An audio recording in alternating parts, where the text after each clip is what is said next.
बहादुर बालक और सोने की चिड़िया। बहुत समय पहले एक छोटे से गांव में रामू नाम का एक बालक रहता था। रामू गरीब था, लेकिन उसका दिल बड़ा और जिज्ञासा से भरा हुआ था। वह हमेशा गांव के बुजुर्गों की कहानियां सुनता और उनसे प्रेरणा लेता था। गांव के पास एक बड़ा जंगल था जहां लोग कम ही जाते थे। गांव के बड़े बुजुर्गों का कहना था कि उस जंगल में एक सोने की चिड़िया रहती है। जो भी उसे पकड़ने की कोशिश करता, वह जंगल में खो जाता। रामू को यह कहानी सुनकर बहुत आश्चर्य हुआ।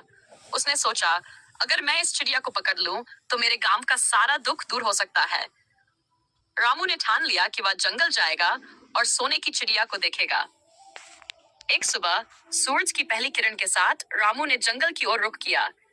रास्ते में उसे बड़े बड़े पेड़, सुंदर फूल और तरह तरह के जानवर मिले। वह उत्साहित था, लेकिन थोड़ा डर भी रहा था। जंगल के बीच में पहुंचने पर उसने एक अद्भुत दृश्य देखा। एक विशाल पेड़ के ऊपर एक चमचमाती चिड़िया बैठी थी। चिड़िया सच में सोने की तरह चमक रही थी। रामू ने चिड़िया को पकड़ने के लिए धीरे धीरे उसकी ओर कदम बढ़ाए, लेकिन जैसे ही वह करीब पहुंचा, चिड़िया ने मुस्कुराते हुए कहा, तुम मुझे क्यों पकड़ना चाहते हो, बालक? रामू ने ईमानदारी से कहा, मैं तुम्हें इसलिए पकड़ना चाहता हूँ ताकि मेरे गांव की गरीबी दूर हो सके।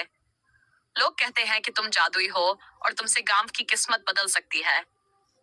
चिड़िया ने रामू की बात सुनकर कहा, तुम्हारा दिल बहुत अच्छा है। मैं तुम्हारी मदद करूंगी, लेकिन तुम्हें एक परीक्षा देनी होगी। अगर तुम अपनी बुद्धि और साहस से इसे पार कर लोगे, तो मैं तुम्हारी मदद करूंगी। चिड़िया ने रामू को 3 काम दिए। पहला, उसे जंगल में छिपे खतरनाक शेर को बिना किसी नुकसान के काबू करना था। दूसरा, उसे जंगल की गहरी झील से एक जादुई कमल लाना था। और तीसरा, उसे एक जादुई गुफा का रास्ता खोजकर वहां से एक अनमोल खजाना लाना था। रामू ने अपना सफर शुरू किया। उसने शेर को शांत करने के लिए उसे अपने पास का खाना दे दिया। शेर ने खुश होकर उसे रास्ता दिया।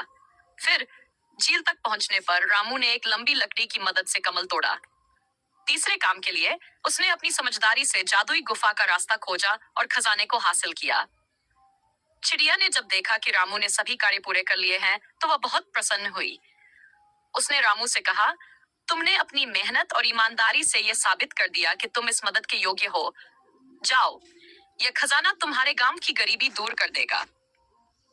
रामू ने खजाना गांव लाकर सभी के साथ साझा किया। गांव के लोग खुशहाल हो गए और रामू की बुद्धिमानी और साहस की प्रशंसा करने लगे। सोने की चिड़िया वापस जंगल में चली गई, लेकिन रामू और गांव के लोगों के दिलों में उसकी कहानी हमेशा के लिए बस गई।